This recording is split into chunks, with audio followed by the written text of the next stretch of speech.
నీట్లో మంచి ర్యాంక్ రాని విద్యార్థులకు బెస్ట్ ఆప్షన్ సిఎస్ఈఎంఏ కోర్సులు అడ్మిషన్స్ జరుగుతున్నవి. వాగర్థావివ సంపృక్తౌ వాగర్థ ప్రతిపత్తయే జగతః పితరౌ వందే పార్వతీ పరమేశ్వరౌ. ఆదిత్యాయ చ సోమాయ మంగళాయ బుధాయ చ గురుశుక్ర శనిభ్యశ్చరాహవే కేతవే నమః. శృంగేరి జగద్గురు పీఠాధిపతులకి, కంచి పీఠాధిపతులకి నమస్కారములు తెలియజేసుకుంటూ కార్యక్రమాన్ని ప్రారంభిద్దాం. వీక్షించేటువంటి ప్రేక్షకుల్లో చాలామంది గత కొన్ని నెలలుగా ఈ పక్ష ఫలాల గురించి మనం తెలియజేస్తున్నాం. రాశి ఫలాలు చాలామంది ఎంతోమంది ఆదరిస్తున్నారు. వాళ్ళ నిజ జీవితంలో చాలామంది నిజంగా జరుగుతున్నాయండి, మీరు చెప్పినట్టే జరుగుతున్నాయి, ఏ రోజుకు ఆ రోజుకి సంబంధించినటువంటి ఖర్చు కానీ ఆదాయం కానీ అలాగే ఉంటుంది, ఇక మానసికమైనటువంటి ఒత్తిళ్లు కూడా చెప్పినటువంటి రోజుల్లో ఉంటున్నాయి అని చెప్తున్నారు. కానీ కొంతమంది మాకు ఇవేవి జరగట్లేవు ఎందుకని అని చెప్పి అడుగుతున్నారు. అయితే ఇక్కడ క్లారిటీ మీకు ఒకటి తెలియచేస్తాను. ముఖ్యంగా పేరును బట్టి కాకుండా జన్మ నక్షత్రము ఉండి జన్మ రాశి గనక ఉన్నటువంటి వాళ్ళు ఖచ్చితంగా ఆ రాశే చూసుకోవాలి. అది ఒకటి పాయింట్ గుర్తుపెట్టుకోవాలి. ఇక రెండో పాయింట్, చాలామంది ఈ జొడాయిక్ సైన్ సన్ ప్రకారం కనుక రవి ప్రకారం సూచించబడినటువంటిది. అంటే ఏంటి, జూలై 23 నుంచి ఆగస్టు 23 వరకు సింహరాశికి సంబంధించినటువంటి వాళ్ళు. ఈ జూలై 23 నుంచి ఆగస్టు 23 మధ్యలో పుట్టిన వాళ్ళు సింహరాశి చూసుకుంటున్నారు. అది తప్పు. మీరు పుట్టిన డేటు, టైము, ప్లేస్ను బట్టి మీకంటూ ఒక నక్షత్రము, ఒక రాశి ఉంటుంది. ఆ రాశి మాత్రమే చూసుకోవాలి. అయితే కొంతమంది మరి మాకు నక్షత్రాలు రాశులు లేవండి, మరి ఏంటి అన్నప్పుడు నామ నక్షత్రాన్ని బట్టి చూసుకోవాలి. అయితే ఇక్కడ కూడా చాలామంది పొరబడుతున్నటువంటి విషయం ఏంటంటే, ఉదాహరణకి లక్ష్మి అనే అమ్మాయి ఉంది. ఆ అమ్మాయి చూచే చోళ కాబట్టి లక్ష్మి అని అంటే అశ్విని నక్షత్రంగా భావించుకొని మేషరాశిగా భావించుకొని మేషరాశి ఫలాలు చూస్తున్నారు. కానీ ఆ లక్ష్మి అనే అమ్మాయికి తెలుసు తాను కన్యారాశిలో పుట్టాను అని చెప్పి. కన్యారాశి చూడకుండా నామనక్షత్రమైనటువంటి అశ్విని నక్షత్రం సూచించే లక్ష్మి అనే పేరుని సూచించే మేషరాశిని చూసుకోవడం వల్ల ఆ అమ్మాయికి ఫలితాలు తారుమారవుతాయి. కాబట్టి ఏత వాత చెప్పొచ్చేది ఏమిటంటే, కంక్లూజన్ ఒకే మాటలో చెప్పాలంటే, మీకు జన్మ నక్షత్రము ప్రకారము జన్మ రాశి ఉంటుంది. ఆ రాశిని బట్టే చూడాలి తప్ప సన్ జొడాయిక్ సైన్ అనగా ఈ మంత్లో పుట్టిన వాళ్ళు ఈ రాశి అని చెప్పుకుంటారు కదా, అది తప్పు. అది ఫాలో కాకూడదు. అలాగే మీకు జన్మ నక్షత్రము జన్మ రాశి తెలియకపోతేనే అప్పుడు నామ నక్షత్రాన్ని బట్టి చూసుకోవాలి.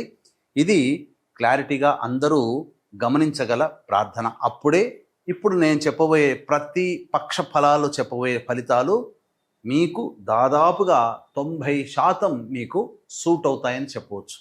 ఇక గమనించుకున్నట్లయితే 12 రాశులకి సంబంధించినటువంటి ఫలితాలు మనం తెలుసుకునే ముందు ఈ యొక్క జూన్ 1వ తారీఖు నుంచి 15వ తారీఖు వరకు గ్రహ సంచారం ఏ విధంగా ఉందో తెలుసుకుందాం. యాజ్ యూజువల్గా శని మీనరాశిలో, రాహు కుంభరాశిలో, కేతు సింహరాశిలో, అలాగే శుక్రుడు మేషరాశిలో మరియు వృషభ రాశిలో రవి సంచారము, 6వ తారీఖు వరకు బుధుడు వృషభ రాశిలో, 7వ తారీఖు నుంచి బుధుడు మిథున రాశిలో, అలాగే గురువు మిథున రాశిలో, కుజుడు 6వ తారీఖు వరకు కర్కాటక రాశిలో, తదనంతరం 7వ తారీఖు నుంచి కుజుడు సింహరాశిలో మరియు కేతు కూడా సింహరాశిలోనే సంచారం చేస్తున్నాడు. కాబట్టి దీన్ని బట్టి ఫలితాలు ఆయా రాశుల వారికి ఏ విధంగా ఉండబోతుందో మనం తెలుసుకునే ప్రయత్నం చేద్దాం. ద్వాదశ రాశులలో భాగంగా 7వదైనటువంటి తులారాశి వారికి జూన్ 1వ తారీఖు నుంచి 15వ తారీఖు వరకు ఏ విధంగా ఉండబోతుందో తెలుసుకునే ప్రయత్నం చేద్దాం. ప్రధానంగా రాశి నుంచి లాభస్థానంలో కుజుడు 7వ తారీఖు నుంచి, కేతువు ఆల్రెడీ ప్రవేశం చేసి ఉన్నాడు. కాబట్టి 7వ తారీఖు నుంచి కుజకేతు గ్రహ ప్రభావం వలన అనుకున్నటువంటి విధంగా ధనాదాయం చాలా చక్కగా ఉంటుంది. కుటుంబ సమస్యలు చక్కదిద్దుకుంటాయి. అలాగే వివాహం కావలసినటువంటి వ్యక్తులకి వివాహ సంబంధాలు కుదురుతాయి. ముఖ్యంగా పొరపచ్చాలు వచ్చి దూరమైనటువంటి భాగస్వాములు ఎవరైతే ఉంటారో వాళ్ళు మళ్ళీ తిరిగి కలుసుకునే అవకాశాలు గోచరమవుతున్నాయి. ఇతరుల వలన మీరు ఎక్కువగా లాభపడతారు అని చెప్పవచ్చు. అయితే 6వ తారీఖు వరకు కుజుడు దశమ స్థానంలో ఉన్నటువంటి కారణం చేత మొండితనం ఎక్కువగా ఉంటుంది, కోపం అధికంగా ఉంటుంది, మరియు లెక్కలేనితనం వల్ల చాలామందిని తమ అనుకున్నటువంటి వాళ్ళని దూరం చేసుకుంటారు. అయితే ఇదే కుజుడు దూరం చేసిన కుజుడు గుర్తుపెట్టుకోండి, గత 2 నెలలుగా ఇబ్బంది పెట్టినటువంటి కుజుడు ఎవరైతే మీ మాట వల్ల దూరం అయ్యాలో మళ్ళీ వాళ్ళు తిరిగి దగ్గరయ్యే అవకాశాలు మళ్ళీ కుజుడే చేస్తున్నాడు. ఇక బుధుడు 7వ తారీఖు నుంచి సంచారం చేస్తున్నటువంటి కారణం చేత ప్రధానంగా పెట్టుబడులు పెట్టేటప్పుడు జాగ్రత్తలు పాటించండి. ఆస్తి పంపకాల విషయాల్లో అనవసరమైన తగాదాలు చోటు చేసుకుంటాయి 7వ తారీఖు నుంచి. ముఖ్యంగా ఖర్చులు అధికంగా ఉంటాయి. విదేశీయానం, విదేశీ విద్యకు సంబంధించి ప్రయత్నాలు కాస్త జటిలం అవుతాయి, అనగా ఇబ్బందికర పరిస్థితులు అవుతాయి. అయితే 6వ తారీఖు వరకు కూడా బుధుడు అనుకూలిస్తున్నాడు. ముఖ్యంగా దూర ప్రాంత ప్రయాణాలు 6వ తారీఖు వరకు సంపూర్ణంగా యోగిస్తాయని చెప్పవచ్చు. అయితే ఈ రవి వృషభ రాశిలో సంచారం చేస్తున్నటువంటి కారణం చేత ఈ 6వ తారీఖు వరకు నష్టపోవడం అనేటువంటిది కొంత ఉంటుంది. ధనపరమైనటువంటి నష్టాన్ని చవిచూస్తారు. ఉద్యోగ సంబంధమైనటువంటి విషయాల్లో ఇబ్బందికర పరిస్థితులు ఉంటాయి. ఉద్యోగస్తులకి భయాందోళనలు పెరుగుతాయి. అలాగే నిరుద్యోగస్తులు ఉద్యోగం లభించడం కోసం ఎక్కువగా కష్టపడాల్సినటువంటి పరిస్థితి. అయితే గురు సంచార ప్రభావం వలన మీకు ఆఖరి నిమిషంలో సహాయ సహకారాలు అందించడం, అలాగే తీర్థయాత్రలు, దేవతా కార్యక్రమాల్లో పాల్గొనడం, మరీ ముఖ్యంగా పెద్దల యొక్క సహాయ సహకారాలతో కొన్ని సమస్యల్ని మీరు గట్టెక్కించుకుంటారని చెప్పవచ్చు. ఇక 5వ స్థానంలో రాహువు, 6వ స్థానమందు శని యొక్క ప్రభావము, ఇది సంపూర్ణముగా అనుకూలించేటువంటి పరిస్థితులు. ఎట్టి పరిస్థితుల్లోనైనా కానీ ఎన్ని భయాందోళనలు ఉన్నప్పటికీ కూడా మొక్కవోని ధైర్యంతో మీరు ముందడుగు వేస్తే ఈ శని, రాహువు, బుధుడు, కుజుడు, ఈ గ్రహాలన్నీ కూడా మీకు యోగించేటువంటి పరిస్థితి అని చెప్పవచ్చు. అయితే ప్రధానంగా ఉన్న లోపమల్లా కూడా ఈ యొక్క శుక్రగ్రహ ప్రభావము.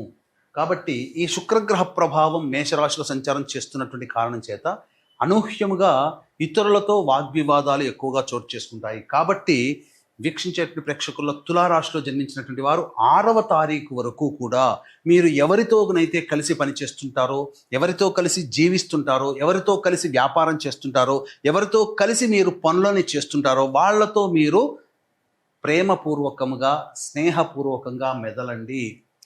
వాళ్ళని ఏ తప్పు చేసినా క్షమించే తత్వాన్ని ఆ 6వ తారీఖు వరకు అలవర్చుకోండి. తద్వారా చాలా సమస్యల నుంచి మీరు బయటపడతారు. కాబట్టి జాగ్రత్తలు పాటించండి. 7వ తారీఖు నుంచి నీరు పోసిన వాడే నారు పోసినట్టుగా ఇలా కుజుడు మీకు అనుకూలంగా అవుతాడు. తద్వారంగా అన్ని రకాలుగా మంచి స్థితిగతుల్లో ఉంటారని చెప్పవచ్చు.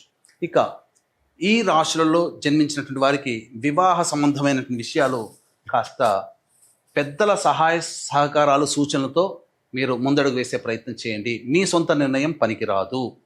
అలాగే సంతానం కోసం ఎదురు చూసేటువంటి వ్యక్తులు వైద్యుల సలహాలు సంప్రదించి నిర్ణయాలు తీసుకోండి. మంచి విషయాలు, మంచి సంతాన వార్తలు మీరు వింటారని చెప్పవచ్చు. ఇక ఈ రాశిలో జన్మించినటువంటి మహిళలు ముఖ్యంగా ఎవరితోనైతే కలిసి పనిచేస్తుంటారో వాళ్లతో మీరు ప్రేమపూర్వకంగా ఉండే ప్రయత్నం చేయండి. అనవసరమైన వివాదాల్లో తలదూర్చకండి. మీది కాని వ్యవహారాల్లో ఉండడం వల్ల మీరు ఎక్కువగా సమస్యల్ని కొని తెచ్చుకుంటారు. డబ్బులు అప్పుగా ఎవ్వరికీ ఇవ్వకండి. ఎవరికి కూడాను మీరు హామీదారుగా ఉండకండి. లేని సమస్యల్ని కొని తెచ్చుకుంటారని చెప్పవచ్చు. అలాగే పెట్టుబడులు పెట్టే విషయంలో జాగ్రత్తలు పాటించండి. ముఖ్యంగా మీ గౌరవ మర్యాదలు కాపాడుకునే విధంగా హుందాతనంతో మీరు ప్రవర్తించండి చాలు. అయితే ఇంతకుముందు మిమ్మల్ని గౌరవించిన వాళ్ళే ఈ తులారాశిలో జన్మించినటువంటి మహిళలకి అవమానపరుస్తారు. కాబట్టి అవమానాల్ని ఎదుర్కొని ధైర్యంతో ముందడుగు వేసే ప్రయత్నం చేయండి. మంచి జరుగుతుంది. అమ్మాయిలకి, వివాహం కాని అమ్మాయిలకి సంబంధాలు కుదరడం కొంత కష్టంగా మారుతుంది. సంతాన విషయంలో జాగ్రత్తలు పాటించాలి. ఇక దైనందిన కార్యక్రమాల్లో రోజువారీ జీవితంలో ఎలా ఉండబోతుందనే విషయం తెలుసుకునే ముందు వీక్షించేటువంటి ప్రేక్షకులకి గమనిక. ఈ యొక్క జ్యేష్ఠ పౌర్ణమి బుధుడికి సంబంధించినటువంటిది. ఆ రోజు బుధవారం, బుధుడు అధిపతి. అలాగే ఆ రోజు ఉన్నటువంటి నక్షత్రం జ్యేష్ఠ నక్షత్రం, బుధుడు అధిపతి. కావున ఈ మహాజ్యేష్ఠ పౌర్ణమి రోజున ఏ దేవతని మనం ఉపాసిస్తే, ఏ దేవతని ప్రార్థిస్తే ఆ దేవత యొక్క సంపూర్ణ అనుగ్రహం కలుగుతుంది. మనకందరికీ కూడా మంచి చెడును కలగచేసేది నవగ్రహాల ద్వారానే. కాబట్టి మొట్టమొదలుగా నవగ్రహాల సంపూర్ణ అనుగ్రహం మనకు కలగాలి. కాబట్టి ఆ రోజున సంపూర్ణ నవగ్రహ శాంతి మరియు జాతకరీత్యా విద్య, వివాహ, ఉద్యోగ, దాంపత్య, అనారోగ్య సమస్యల నివారణకు సంబంధించి సర్వదోష నివారణ పూజలు, హోమాలు అనేటువంటివి జరిపించి శక్తిపాతము చేయబడినటువంటి కరుంగలి మాలని మీకు అందివ్వడం జరుగుతుంది. కాబట్టి అవకాశం ఉన్నవాళ్ళు ఈ కార్యక్రమం తదనంతరం కాంటాక్ట్ చేసి మీ గోత్రనామాదులు నమోదు చేసుకోవచ్చు. ఆ రోజున ఉదయం 8 గంటల వరకు కూడా అవకాశం ఉంటుంది. 9 గంటలకి కార్యక్రమం ప్రారంభమవుతుంది 11వ తారీఖు రోజున అని గమనించగలరు. ఇక గమనించుకున్నట్లయితే 1, 2, 3, 4 తేదీల్లో మీ యొక్క పేరు ప్రఖ్యాతులు పెరుగుతాయి. చేస్తున్నటువంటి వృత్తి, ఉద్యోగ, వ్యాపారాల్లో మీకు ఆనందదాయకంగా ఉంటుంది. ధనపరమైనటువంటి సమస్యలను పూర్తి చేసుకుంటారు. నిరుద్యోగస్తులకి ఉద్యోగం లభించే అవకాశం ఉంటుంది. ఉద్యోగస్తులకి ప్రమోషన్లు వస్తాయి. అన్నిటికంటే మించి ధనము సంపాదన పెరుగుతుంది. ఇక 5, 6 తేదీల్లో కనుక చూసుకుంటే చికాకులు ఎక్కువగా ఉంటాయి. అనవసరమైన ఖర్చులు పెరుగుతాయి. వృధా ప్రయాణాలు చేయాల్సినటువంటి పరిస్థితి వస్తుంది. నిద్ర పట్టనటువంటి రోజులు, సరిగ్గా భోజనం చేయలేనటువంటి పరిస్థితులు, ఒక జిగ్జాగ్ లాగా ఏదో అయోమయమైనటువంటి జీవితం ఉంటుంది. 7, 8, 9 తేదీల్లో మీరు అనుకున్నవన్నీ కూడా అనగా పెండింగ్లో ఉన్నటువంటి పనులన్నీ పూర్తి చేసుకుంటారు. విందులు, వినోదాల్లో పాల్గొంటారు.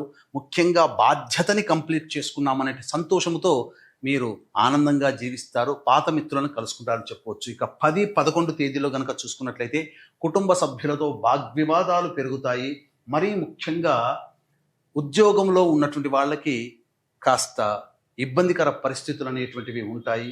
మరియు ప్రధానంగా చూసుకున్నట్లయితే అప్పులు తిరిగి రావట్లేవనే ఇబ్బందులు ఎక్కువగా ఉంటాయి. ఖర్చులు కూడా అధికంగా ఉంటాయని చెప్పవచ్చు. ఇక 12, 13, 14 తేదీల్లో కుటుంబ సభ్యులతో ఆనందంగా గడుపుతారు. నిరుద్యోగస్తులకి ఉద్యోగం లభించే అవకాశం ఉంటుంది.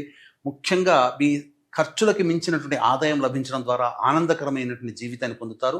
ఇతరుల సహాయ సహకారాలతో మీ పనులన్నీ చక్కబెట్టుకుంటారని చెప్పవచ్చు. 15వ తారీఖు రోజున మాత్రం వాహనాన్ని నడిపేటప్పుడు జాగ్రత్తలు పాటించండి. గృహోపకరణాలకి ఎక్కువగా డబ్బులు వెచ్చిస్తారు. అలాగే వాహన మరమ్మతులు కూడా జరుగుతాయి. ఖర్చులు అధికంగా ఉంటాయని చెప్పవచ్చు. ఇక ఇప్పటి వరకు చెప్పబడినటువంటివన్నీ కూడాను మన దైనందిన కార్యక్రమాల్లో జరిగే మంచి, చెడు, ఖర్చు, ఆదాయం.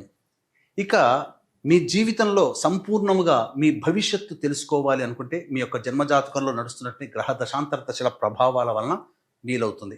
కావున దగ్గరలోని మంచి ఉపాసనా పరులైనటువంటి జ్యోతిష్యులని సంప్రదించి వారి సలహాలు, సూచనలు కనుక పాటించినట్లయితే మరింత మెరుగైనటువంటి జీవితాన్ని పొందవచ్చని తెలియజేయవచ్చు. అలాగే మహాజ్యేష్ఠ పౌర్ణమి అనగా 11 జూన్ తారీఖు రోజున ఏ దేవతని ఉపాసిస్తే ఆ దేవత సంపూర్ణ అనుగ్రహం కలుగుతుంది. కావున సంపూర్ణ నవగ్రహ శాంతి మరియు సర్వదోష నివారణ పూజలు, హోమాలు జరిపించి కరుంగలి మాలని శక్తిపాతం చేసి ఇవ్వడం జరుగుతుంది. అవకాశం ఉన్న వాళ్ళు కార్యక్రమ తదనంతరం కాంటాక్ట్ చేసి పూర్తి వివరాలు తెలుసుకోవచ్చు. సర్వం శ్రీ ఉమామహేశ్వర పరబ్రహ్మార్పణమస్తు.